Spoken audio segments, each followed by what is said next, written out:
Hello and welcome back to Sumburgh, Scotland. We are on runway 09 here, mainly because there's not much in the way of a terminal to speak of, and any taxiing involves crossing a whole bunch of runways, and I don't know about you, but it confuses the crap out of me. So we are embarked on another leg of the Mighty Dash's round the world journey, having leapt, and I do mean leapt, across the Atlantic by way of Greenland and Iceland, and here to the northernmost Ireland, as far north as you can go in Scotland as possible, here in some really beautiful Orbic scenery. But as you can see, it's not exactly lush. So we're going to head down from here to Aberdeen. This is going to be the route we're taking. It's a very short flight. We're going to head south to the Mocha Waypoint, and then to the Yankee 905 airway, and then on down into the Aberdeen area, where we are going to dodge helicopters and other small vehicle going towards oil rigs in the North Sea, and drop ourselves down on EGPD Aberdeen. Possibly, if we're lucky, if the weather cooperates, via an ILS approach. I'm also going to, as some viewers have requested, show the approach in instant replay, because why not? And why not watch me make an ass of myself here, aviation-wise. In the meantime, we're going to turn our transponder on active. We're going to make sure that our main dust... Let's try that again in English. I was going to say bus tie, but I almost said dust pie. Our main dust pie is off. Our heats are on. Let's turn our approach lights on. Taxi lights off. Anti-collision lights can now come to white. Our bleeds are at min, and everything else other than the parking brake is copacetic, although I note right here, as we get our gauges set up, and somebody asked me why I don't just go like this and do it diagonally. The reason is because I'm a spaz, and every once in a while I can't make my mouse hit that target like so. Get ourselves set up right there, and in a second we'll pop ourselves into pink needles, because that's where we need to be. And make that like so. Also going to quickly set up our panel here, just in case we use the HUD coming in. I'll have that to look at in the corner of my eye. Not that I need it, because obviously I'm perfect in all aspects of flying the Mighty Dash. Naturally, as you well know, we will square up our heading bug here, pop ourselves into pink needles for our nav source. We're going to be cruising at flight level 150. Hit outcell. Pop ourselves into nav mode, and check that our auto feather is on, and it is. Make sure that our props are at max. Our trim actually is neutral, but it should be 10 right. So we'll make it so. We will make our elevator trim just a little bit more nose down, and we are going to, because this is a very short runway, we are going to depart with an MTOP, or maximum takeoff power departure. So in that goes. On comes our chronometer. Up comes our power levers. Wait for it to stabilize, and then full. And you see how it's popped us down to N-top, so we're going to pop us back into M-top. It does that because I don't know why, but sometimes it does. And there we go, the world's fastest departure. Positive rate, gear up. Above V fry, so flaps come up. We'll turn ourselves onto course for the world's shortest flight here. Trim our rudder. And actually make sure our rudder is trimmed. There we go. Pop ourselves into IAS mode. And put ourselves into autopilot. And as we do that, take care of our after takeoff checklist, which consists of turning our pumps and auxes off, turning our bleeds to min, and that's about it.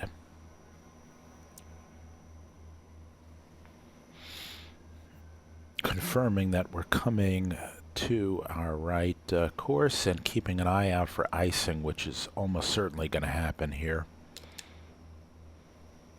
And at this point we can turn our bleeds to normal. And watch ourselves intercept our course, which we do. Take our feet off the rudder pedal and then very carefully trim our rudder.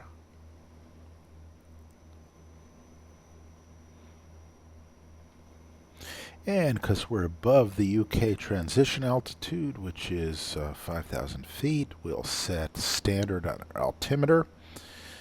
And that is done. We'll see that we do have icing, so on come the boots, on comes the heat. And we'll wait to get ourselves established in the cruise. And, excuse me, take a look at our conditions at Aberdeen. Okay, we will be able to do our ILS 216. Looks like the winds are practically nothing. And 2926 is our altimeter. And I know in the real world we would use hectopascals, but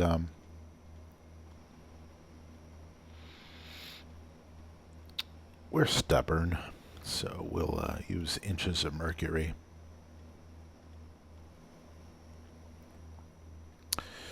Okay, that's set in standby.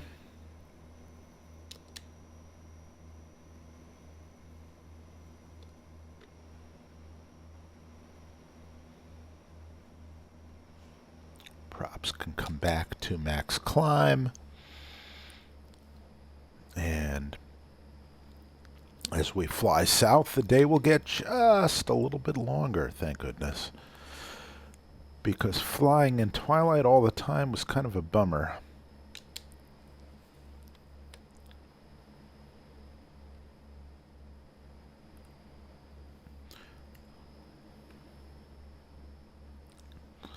Just set up our radar to see what we can see here. So I'm going to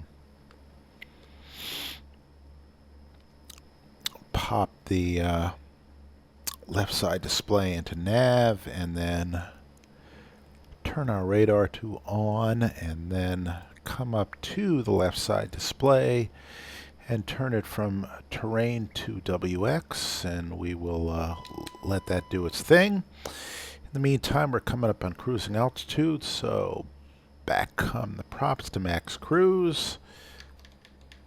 Trim ourselves out rudder-wise just a little bit. Confirm that it captures our altitude.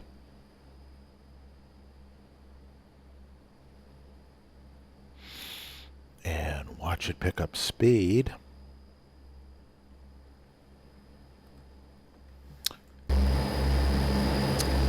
There's our ice right there. And now that we're above 10, we can turn off our lights. We can let people get up and walk around, and we can quickly zoom in here and look at all of that ice there. I mean, just look at that. So thank goodness we've got boots, because that is a, I mean, there's the little stub there on the wiper. That is a metric shit ton of ice all over us. And even though there is that much ice there on the wipers that we can see, if you look outside,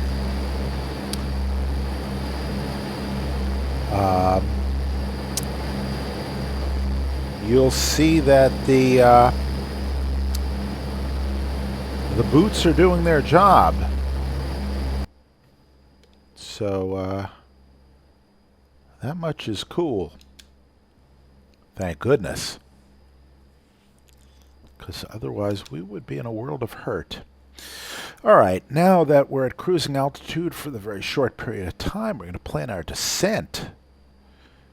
And let's just plan our arrival here for the ILS 16.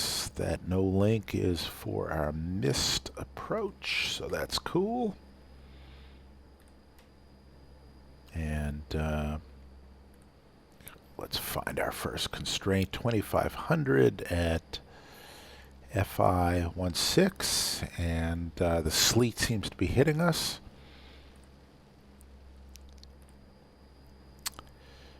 All right.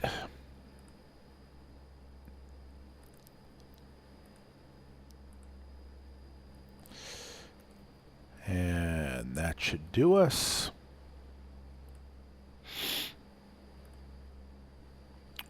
And we've got 15 minutes till TOD. That's how short a flight this is. And double check on our arrival here, which is 2500. That is our constraint. 3 degrees down. That is cool. 1099 is our radio frequency. We'll set that.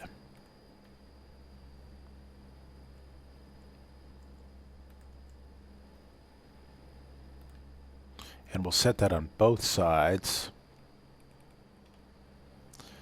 mainly because that allows us to do a Cat 2 approach, and it also allows us to set the HUD in a way that doesn't scream at us. So 1099, and our airfield elevation is, God, I hate Lido charts. I can't read them worth a crap. 205 feet, I think. Well, why not? Seems reasonable. So our elevation is 205. And let's see our runway length. It is, oh no, it's in meters. Crap. I know, most of the world uses the metric system, and I wish we did too, but I don't. So 10353 is about 6,200 feet.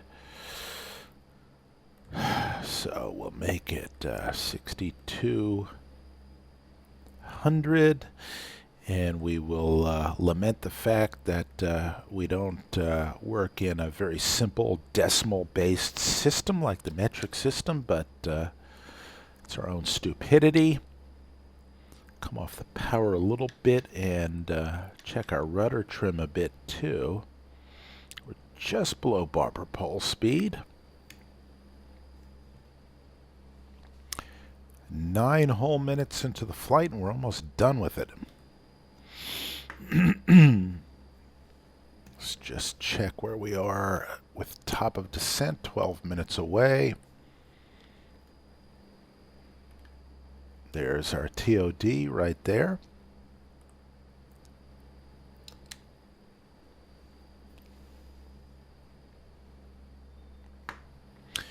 And of course the Mighty Dash is performing admirably.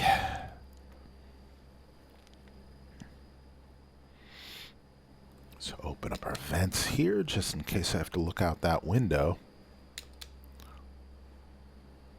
Beautiful day.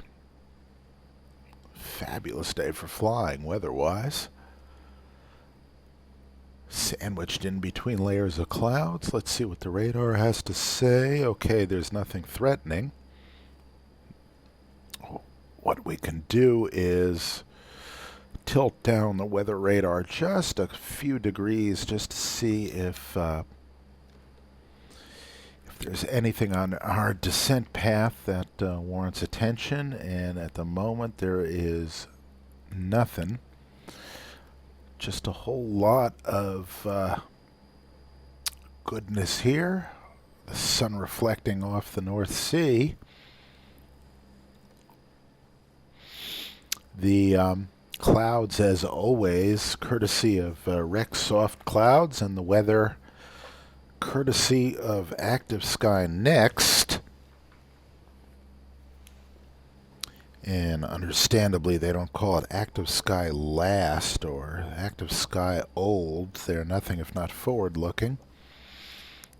I'm constantly amazed that I can jump in a fake airplane and get like a perfect simulation of fake weather that looks just as endearing and enticing and as scary as the real thing. By the way, speaking of the real thing, this is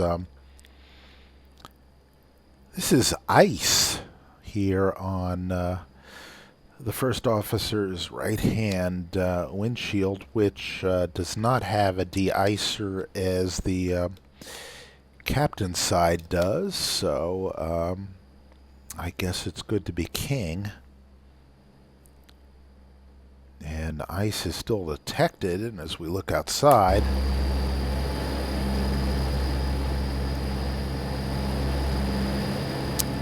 we'll see that there is still ice on the prop spinners, but nothing on the leading edges or any other control surfaces, so everything is doing its job.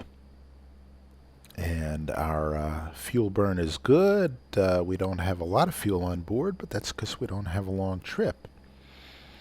And let's just quickly brief this arrival again. It's the ILS runway 16. And we're actually going to come in from right about here and come more or less straight in. And everything else is fairly straightforward. I think I'm going to put Aberdeen 114.3 in our nav2 standby, just so we have it.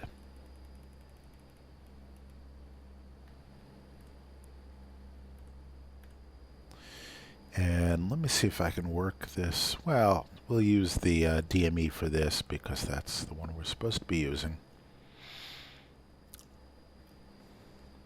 Just quickly check our missed approach, which is...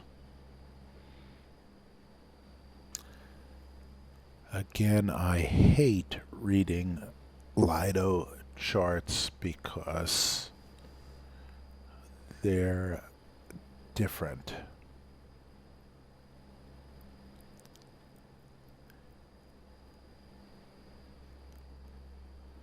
And why can't I find the mist on here?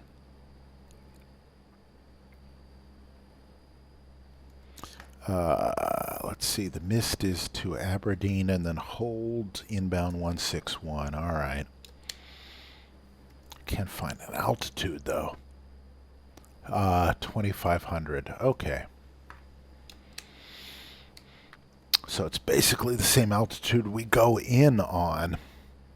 And in the meantime, since we are heading down to 2500, we will set that and get ready for our top of descent.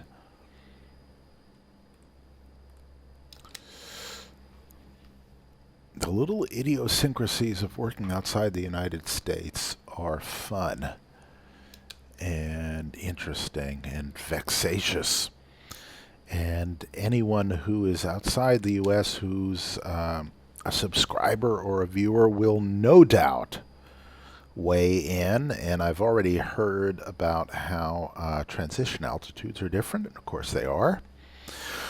Although I've been doing some reading up, and apparently in Great Britain they are now, the regulatory agencies are weighing changing the transition altitude to mesh with North American practice, which is 18,000 feet, harmonizing them, because at the moment it is one level for parts of Great Britain, and then in the area around Heathrow I believe it is something else. So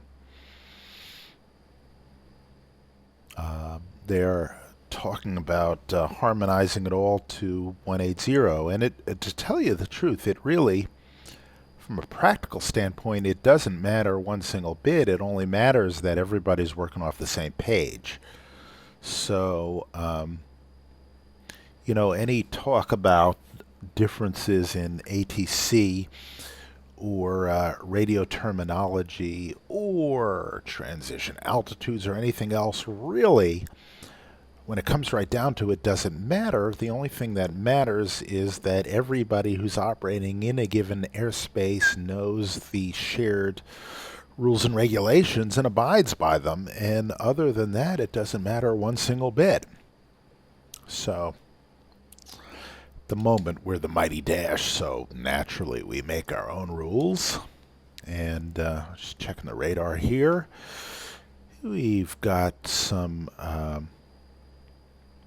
storms off to our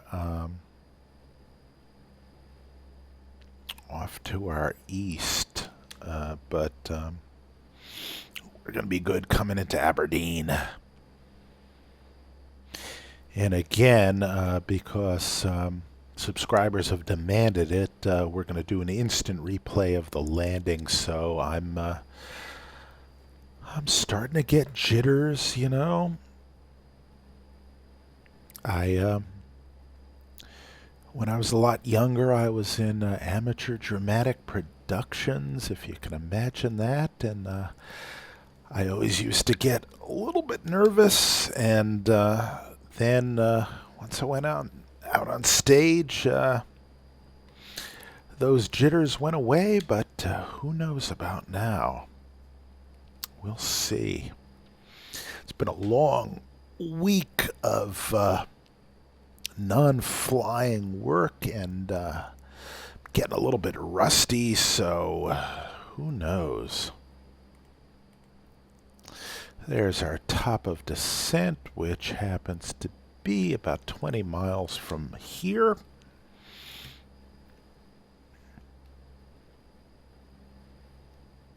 Try and rein in my enthusiasm and my jitters.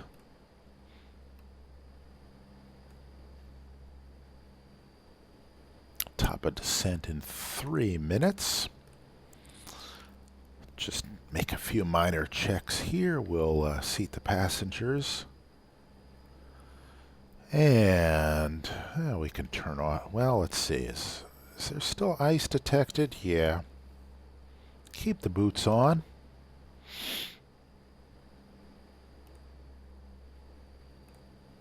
And the heaters are on, and the intake doors are open. Everything else is kosher.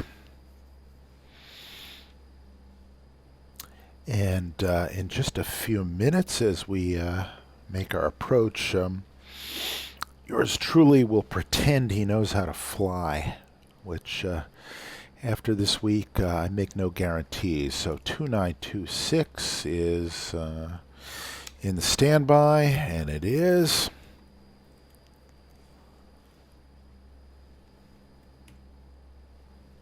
Other thing I'm going to do is I'm just going to check our HUD. Oh, look at that. That is beautiful. As those active sky clouds waft right into our field of view. Quickly tweak our rudder trim.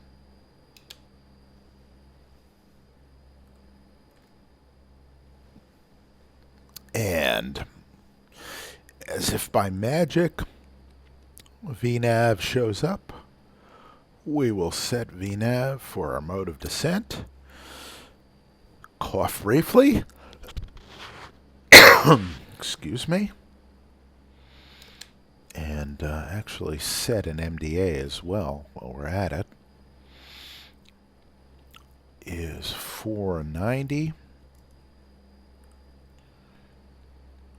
Set that. As we wait for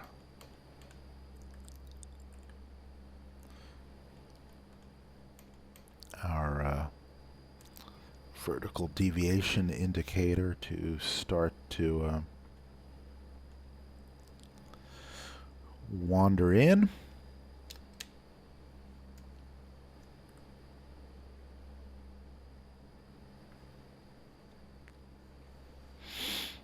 And we are just chugging in at 280 knots, so it will be a brisk arrival, no doubt.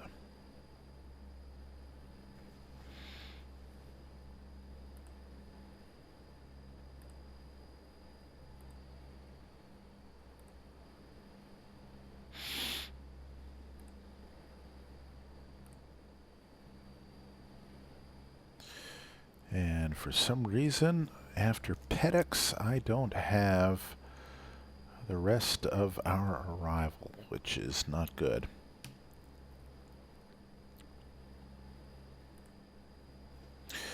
Anyway, here we come. Just going to roll off the power so we don't overspeed because we're already right up there. Do a little trimming with the rudder.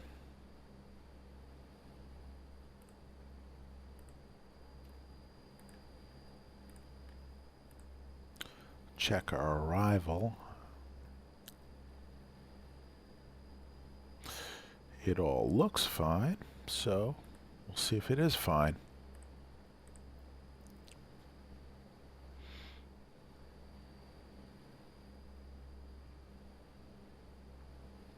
Keep it right around 250 on the way down. If we get there, which we will right about now,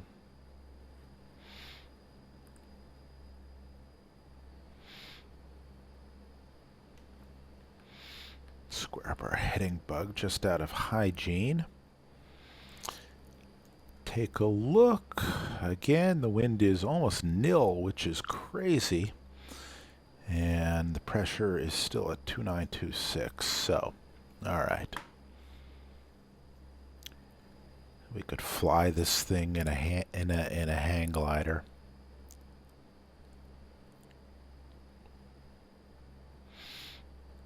Down we go. At 10, I will get ourselves fully configured because why the hell not?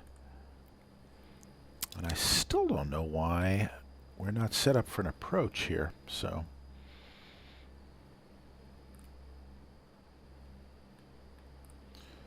Menu, arrival, star, none. Runway 16, yes. ILS 16, yes. Roll back the power a little bit so that we don't overspeed any more than we have. There we go. Delete that.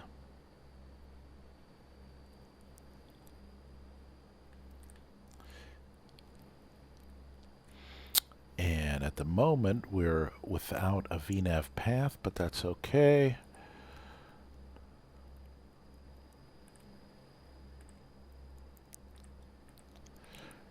We'll just get back on it. And there we are. That's because we had a discontinuity when we re-entered our approach, and it didn't know what to do with itself, so it reverted to a safe mode, which is pitch hold, and kept us going down at about the same rate, and that's fine. And now we are back, and let's turn our pumps and our auxes on, bring our bleeds to min, turn our lights on, and we are good to go. Coming up on the coast of northern Scotland there. Looking really good. Can actually arm our approach, although we're going to switch over into blue needles, and we're going to do it still from paddocks. That is really weird. Has a discontinuity, and I wonder why that is. Let's see. I guess because it thinks we're flying this manually, and that's okay. We can. So we're going to fly from there to there and then hook a left.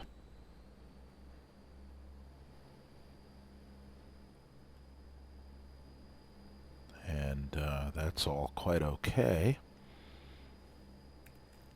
Let's see if we can connect those two.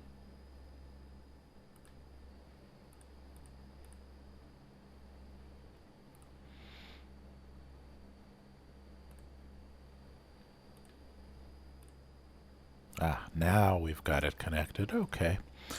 It just assumed some vectors, which we're not really going to do. And we're now below our glide path, and that's okay. Let's pop ourselves into VS mode and creep back a little bit on our rate of descent. And keep our eyeballs on this right here, and then see if we can recapture it. Again, we're getting the paddocks. We're going to basically make a turn onto a left base onto runway 16, and we're going to want to intercept the glide slope at 2500, which we have ample distance to do. So at the moment, I'm just bringing the power back in to keep our speed up a little bit, only for efficiency's sake, I suppose. And just crawling back as we get into the red there. Keeping it right on the hairy edge, because why the hell not?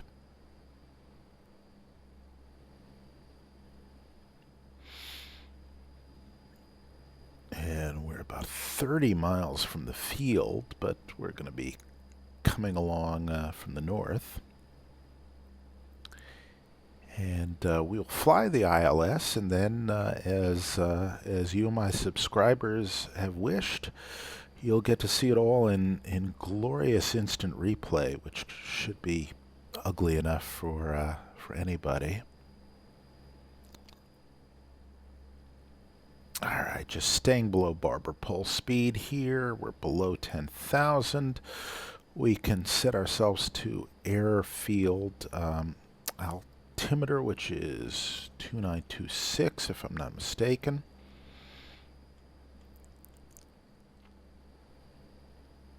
Get our sweet asses down. And it pops us in pitch hold because we've deviated beyond the guidelines of the VNAV. So we'll pop ourselves into VNAV, vertical speed again, and start coming down. And we'll also pop ourselves in heading select, and we will flip over our nav source and actually give ourselves more of a base leg here. And we're not yet receiving our localizer, which is disconcerting. 1099, that's correct.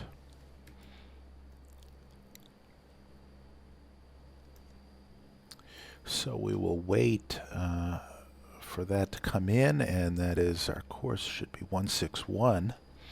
We'll spin that around.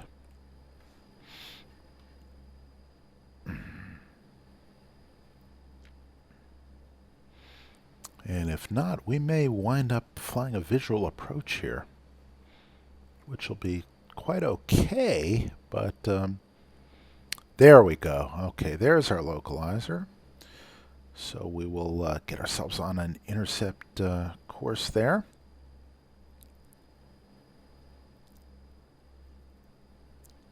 That's about right.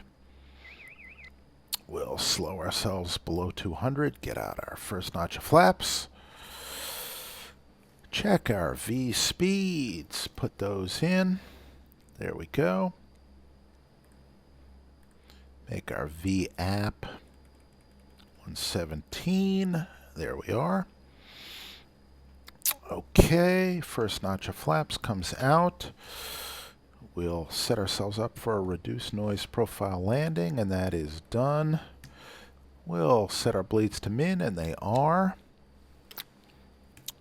And we're just going to wait for the localizer to come in. It's certainly a hazy enough day. Matter of fact, we'll just widen out our base leg very slightly.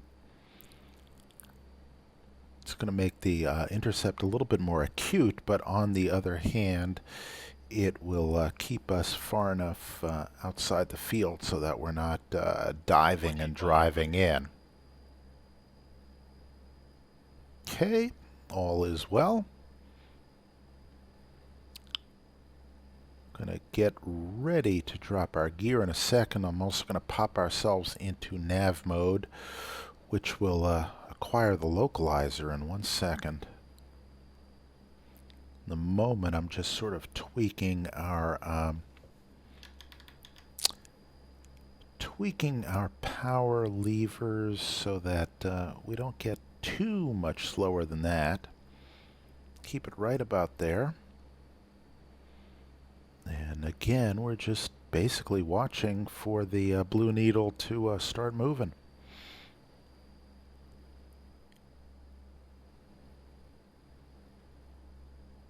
Looking very nice. Hazy day. No winds to speak of. Pop that up there. No, doesn't really matter. We're mainly looking for movement on this CDI, which is the course deviation indicator. Measures how deviated we are, and God knows, on a Friday night we're as deviated as we can be. At this speed, our pitch angle, our deck angle, is just about 0. If it were to start to climb, that would be one way of telling us that we're going too damn slow. Okay, the needle's about to come in. Just hovering over this button here. Keeping the speed where it is.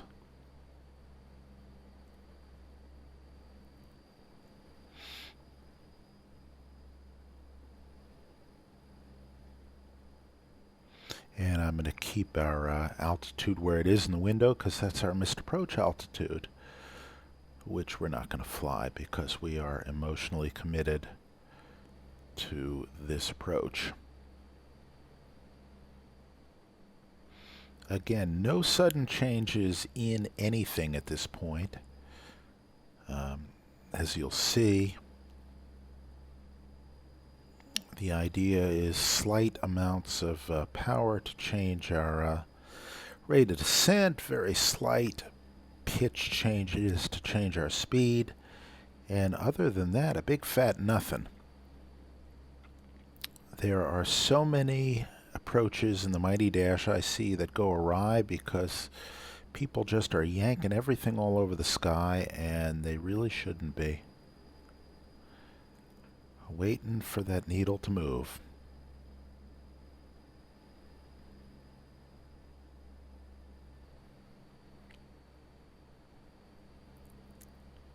And there it goes, and so we pop ourselves into nav mode, and we are below the glide slope, as you can see right there. Spin our heading bug around. Hope it turns quickly enough. We're going to drop the gear, pop ourselves into approach mode, which will acquire our glide slope, and then get ourselves fully configured for landing. Flaps to 15, and here we go. On a hazy morning in Aberdeen. We're right now at about our torque for landing, so actually if we leave it right about there, we're going to hope that our speed bleeds right down to where it should be. So I'm not going to do a damn thing. This is the miracle of flying. When in doubt, don't do nothing. And here we go. Localizer is bang on. Glide slope is bang on. As you can see, we are doing jack shit. The nose is not bobbing around, but because our airspeed's going up a little bit, I'm going to roll off the power a little bit more. And let us drift down a little bit.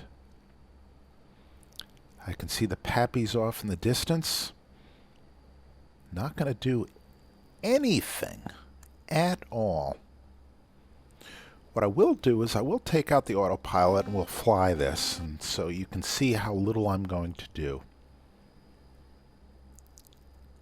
I'm just flying the flight director here, and I'm letting our speed decay, keeping the flight director on our bars. And now, as the speed comes down, pulling the nose up a little. And there we are. We're red over white. About a half a dot low. But I'm going to bring that back right now. Here it comes back. And there's our runway. I'm going to switch into standby mode. Going to get rid of that, and I'm just going to float on down.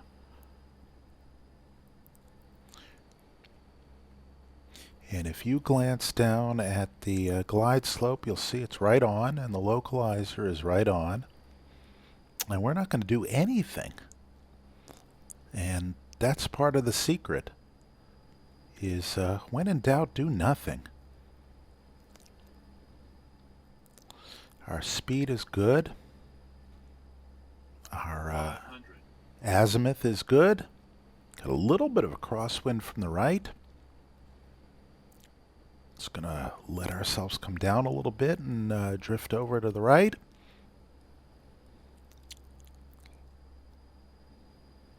And when we get to the 20 call out, I'm actually going to put in a little bit of power, as you'll see. Just using the rudder pedal here.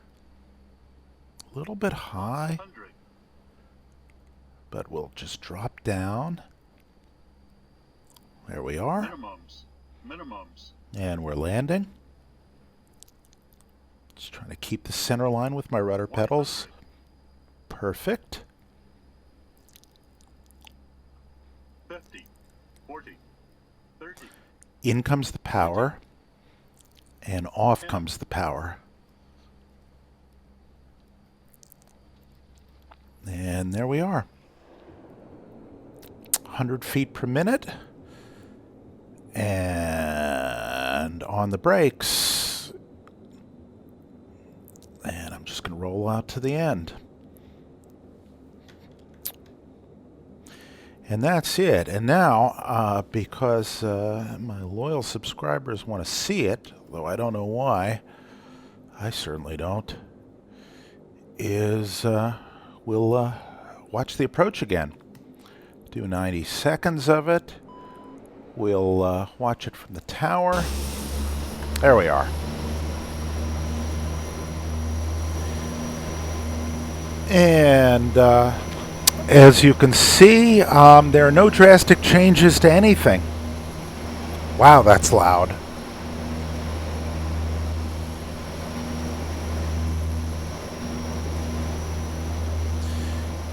As you can see, the nose is not bobbing up and down. Nothing really is moving. I lower the nose a little bit because I'm a little bit above the glide path there. Come off the power.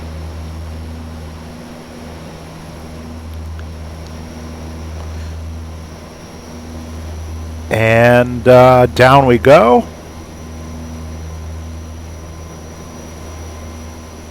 And back on the power a little bit. There's the little bit of float to slow our descent down. And boom.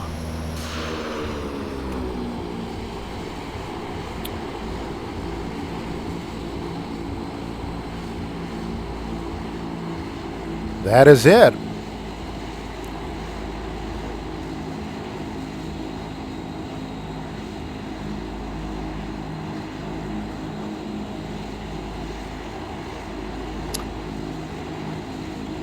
Well, hell, let's see it one more time. Why not, huh? So again, this is not jumping up and down. This is not going up and down. Honestly, the big characteristic is you're not seeing anything, and you shouldn't be. We're on a stable approach, and we're not making any big changes. I'm using a really good Thrustmaster tweak joystick, so if you're using a Cytec yoke, you're going to be bobbing up and down, and you shouldn't be. And that's not your fault. That's the hardware's fault. But now watch. We just come in here. We're 50 feet over the threshold. You see how we arrest the sink a little bit with the power. And then that's it. There's really nothing more to it. And if you've got any more drama than that in your arrivals, then you just need to reevaluate your procedure, but more likely you just have to reevaluate your hardware, because chances are you're being let down by crappy hardware that has got lousy centering and is making you jerk the airplane all over the sky, and you shouldn't be. So, you know, as we get configured here to roll up to the gate, I mean, that's really it. Anybody who's saying, oh, I can't fly the dash, it's so hard, it's like balancing on the edge of a pin, it really isn't. It is a more forgiving and a friendlier airplane than probably anybody gives it credit for, and most of the reason, to be honest, is not your poor technique. Most of the reason is crappy hardware, but if you are looking to technique, then just look to set yourself up on approaches and do arrivals and landings that don't involve yourself driving yourself crazy. With about an afternoon's worth of practice just doing patterns around airfields and just doing visual approaches, I absolutely guarantee you will get to the point where you could practically land this plane blindfolded, and you will think of it as your biggest sweetheart aircraft ever, and you will impress your friends and you'll amaze your relatives and all the rest of that. So I wouldn't worry too much about it. I would do what you can to set up the 125 hertz controls without a doubt, which is a bit of a pain in the ass because usually it involves some trial and error. And then just spend a day and have at it. My God, there's no more worthwhile time spent, and there is absolutely no more fun than you can have in the air on a fake airplane than with this. So I would just advise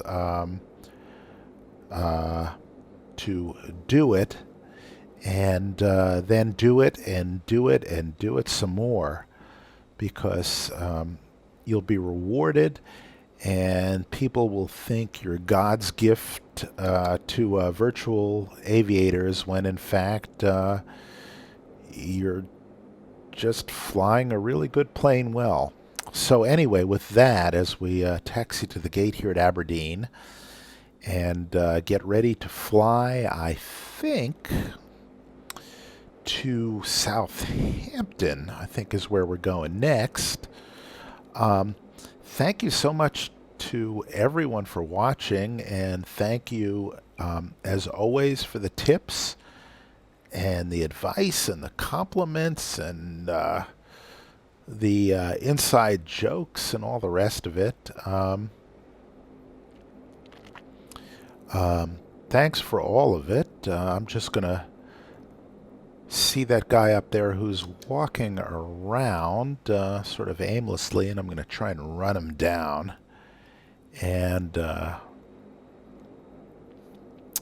with that said, a very pleasant weekend to everyone, and I'll see you on the next Round the World leg. Thanks for watching. Bye-bye now.